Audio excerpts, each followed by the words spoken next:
As I've mentioned on my channel before, I am very bad at watching anime. I love it, obviously, but when it comes to the actual consumption of it, I tend to have a hard time sitting down and actually committing to watching. As a result, there's a number of anime that I've missed that, in one regard or another, are considered a classic. So I'm going to make an effort and start watching some of these classics and seeing if they have held up to the test of time for a new viewer in the modern age. Are they shows that every new anime fan should go back and experience? Or are they better off lost to time? For the first entry into what I hope to be this new series on my channel, I wanted to stick to the fact that it's spooky month and check out an anime that's been on my October viewing list for several years now.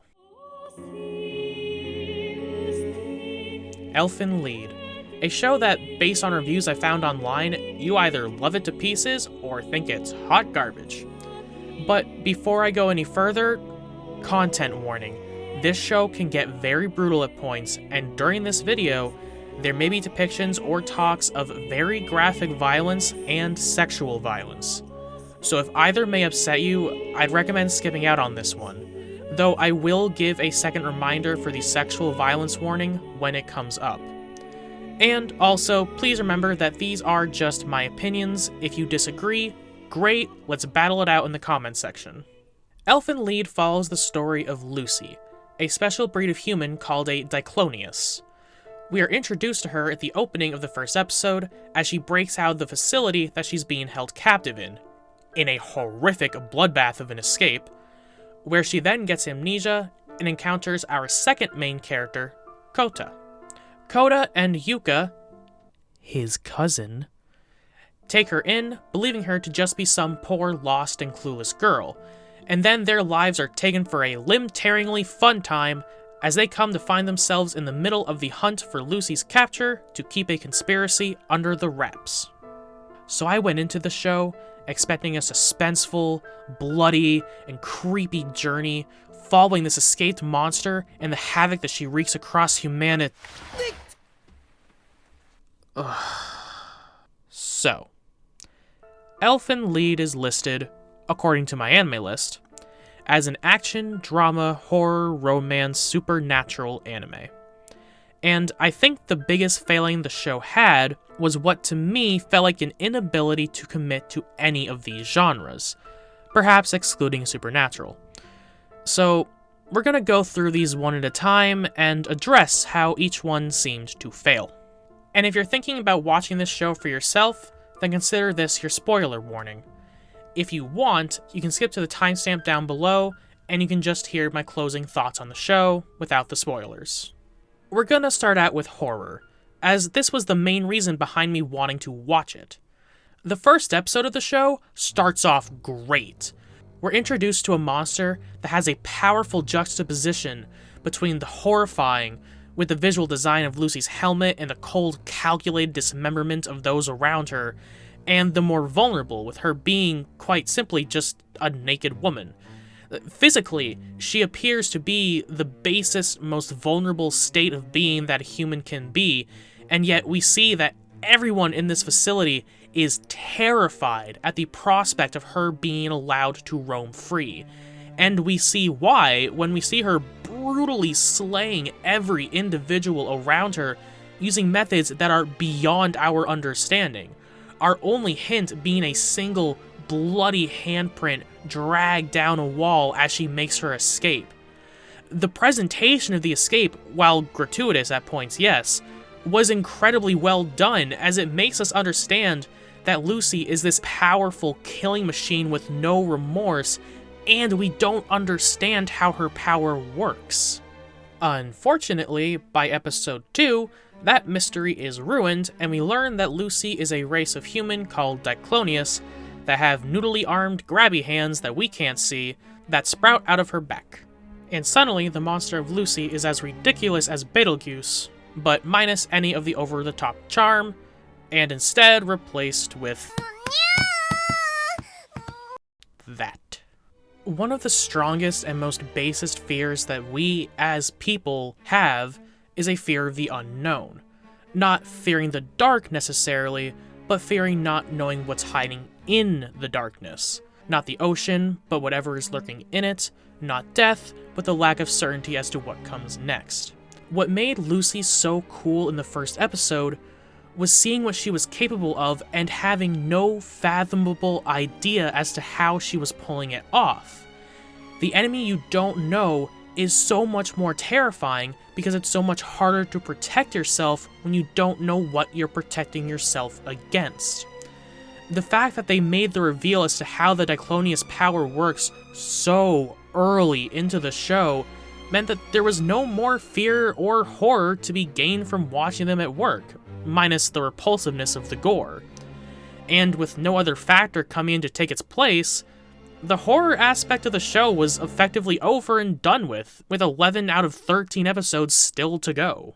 So, let's get into the romance, and I just want to start by saying this.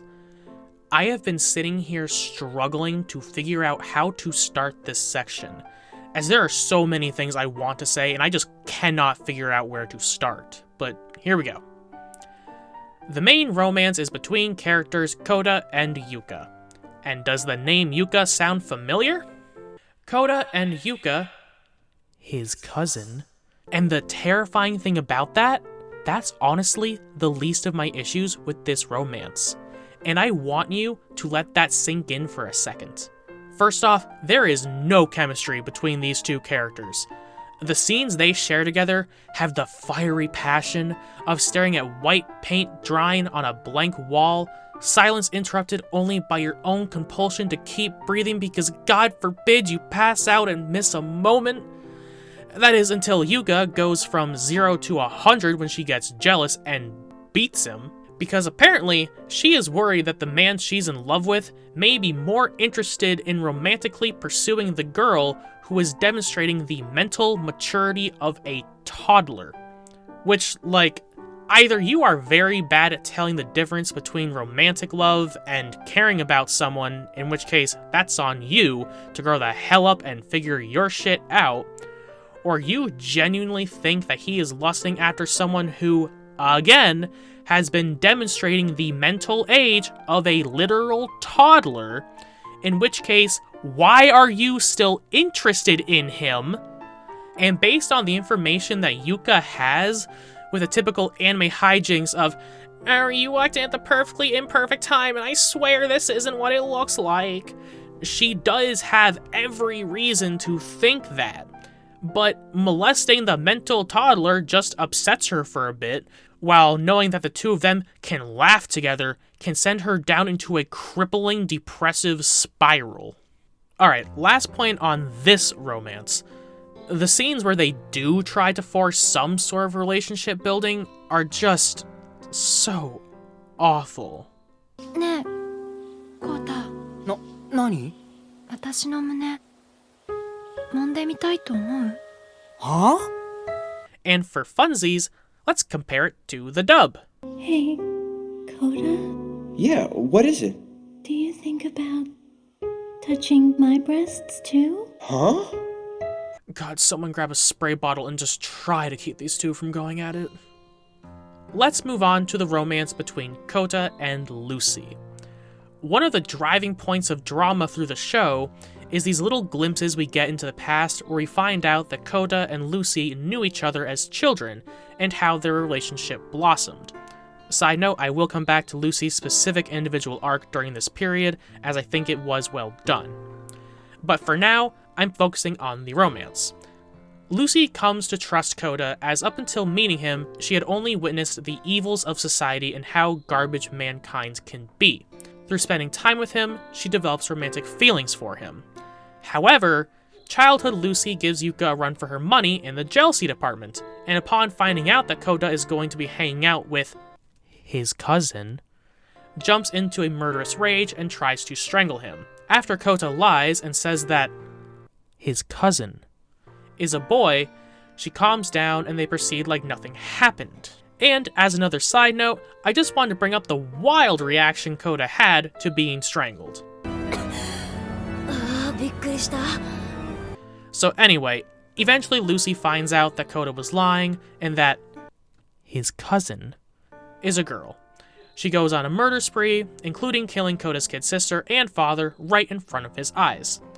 But that's all just the preamble for the fustercluck of a moment back in the present day, because it is immediately after Kota remembers all this, including the fact that Lucy killed his family in front of him, that he also kisses her. He sympathizes with the creature responsible for killing the person he spent the entire show mourning. If you can call this mourning, I guess. He keeps saying he's sad, but he keeps saying it with a smile. That just feels wild to me. To 180 switch from the horror of, you're the one who killed my family, to, but you were probably just lonely, let's make out. Just, what? Okay, so let's switch into the drama, which I believe is what the show wanted to focus on at its core. As I mentioned, the drama involving Lucy's childhood is probably where the show had shined the brightest, and it's a shame we had to wait so long for it, and that it didn't take up more of the show. Later into the show, we get into Lucy's origin story, following her as an outsider due to the fact that she was a Diclonius rather than a normal human being. She grew up in an orphanage, was bullied by the other kids, looked down on by adults, and ultimately left to fend for herself. The message of unhappy people need people who are unhappier than they are playing through her head as a justification that they must be using. In her one attempt to make a friend, she was in the end let down by a betrayal in trust, and after a horrifying scene in which bullying turns into animal cruelty, she finally snaps and has her first murderous outburst. With her trust in humanity shattered, meeting Kota turns her life around and she begins thinking that maybe some humans can be trusted. But Kota is the linchpin of these feelings, so when Kota demonstrates that he too is capable of lying to her, it doesn't matter what the subject is. She perceives it as even the one closest to her is capable of being the bottom dredges of humanity, and drops back into her murderous mindset, believing that if she's doomed to be at the bottom of society, then society should be erased.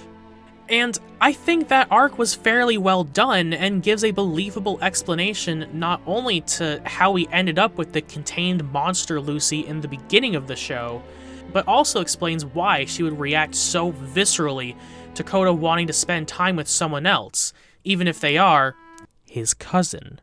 Because she has placed all her hopes of humanity on the goodness of one person, when Kota falters by doing something as trivial as lying about the gender of his cousin, that was all she needed to put her over her tipping point, since society had already left her emotionally traumatized seemingly beyond repair, turning her into a tragic monster.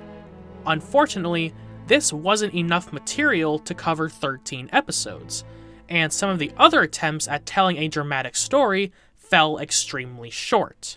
The majority of the early portions of the show play out like a casual slice-of-life romantic comedy, but it was like they wanted to remind both the audience and themselves that this is supposed to be a dark, brooding show. And I'm just going to give another content warning before I get started here for sexual violence. Early into the story, Kota and the gang take in Mayu, a homeless 13-year-old. She joins the squad, and everything is all hunky-dory, typical shenanigans. And then, out of the blue, we learn that Mayu was routinely molested and possibly raped as a small child by her stepdad, and that her mother was jealous that Mayu was getting all the sexual attention. Neat. Now, I wish to clarify something. I am not suggesting that stories can't tackle rough subject matter. I think it's important for art to be able to capture all the good and all the ugly of the world. But when you handle subject matter such as this, there is a correct and tactful way to do so. And having a scene where the joke is, oh, you thought he was molesting her, but he really wasn't, be the norm, and then following up with the scene where the horror is, oh, he was molesting her. It just feels incredibly tone-deaf and tasteless. And in cases like this, the drama feels more like just doing it for shock value rather than for trying to tell a good story or make any sort of point. The fact that these things happened to Mayu have no real impact on anything. It's not serving as a commentary of any sort, and there's no real underlying message beyond anything as deep as molesting kids is bad. Yeah, no shit. It comes off as edgy for the sake of edgy, right after having fan service for the sake of fan service. And so we'll conclude with the action genre tag for the show. And I think my disappointment in this regard comes down to disappointment in how the action was handled, and the fact that it's what the show decided it had to become. As touched on earlier, the horror aspect of the show was entirely dropped by the second episode, as we now knew about the noodle arms, officially called vectors, but I prefer noodle arms, which meant that any encounter involving a Diclonius was no longer about what hell is this monster going to unleash using its unseen force, but rather, I need to make sure I stay out of arm's reach because I don't want the mean lady to slap me with her noodle hand. Okay, I recognize that my tone is probably unfair, but like I said, I was disappointed.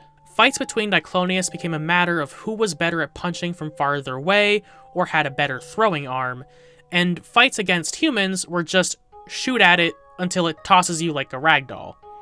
And they happened infrequently enough that you would just be getting bored by a couple episodes of awful romance and bad dialogue to then be jostled into the mediocrity of a scene where two people exist near each other, to then end it either when they just decide to stop, or when suddenly somebody loses some weight, because the only way we're keeping that horror tag at this point is gore. If I had to sum up my thoughts about Elfen Lied in one sentence, it would have to be, not at all what I expected, and in a very bad way. While I think some of the drama beats worked fine enough, they weren't until far too late into the show to reasonably expect someone to hang around for, and were undercut by far worse done dramatic beats. Elfen Lied feels like it suffers from an identity crisis of not knowing what genre it wanted to be, and trying various things out, hoping that one will finally stick in the end. Which is heartbreaking, because Lucy feels like such an iconic anime character and had a great introductory scene, and the pieces are there in the end for a dramatic finish. Just, unfortunately, the path we take along the way is wrought with poor writing, bad direction, insufferable characters, and ultimately builds itself up for a conclusion that it doesn't deserve. So, if you're like me, and this is one anime you never got around to, I'd say it's probably better off lost to time.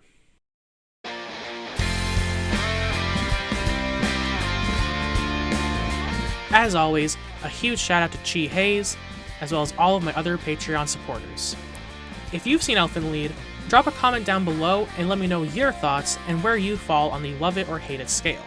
If you liked the video, please do all the typical YouTube shit, and also check me out on Patreon to help me keep making more and better videos. Until next time, I'm CJ Pecor, the Angry Avocado, and I still don't have a sign-off.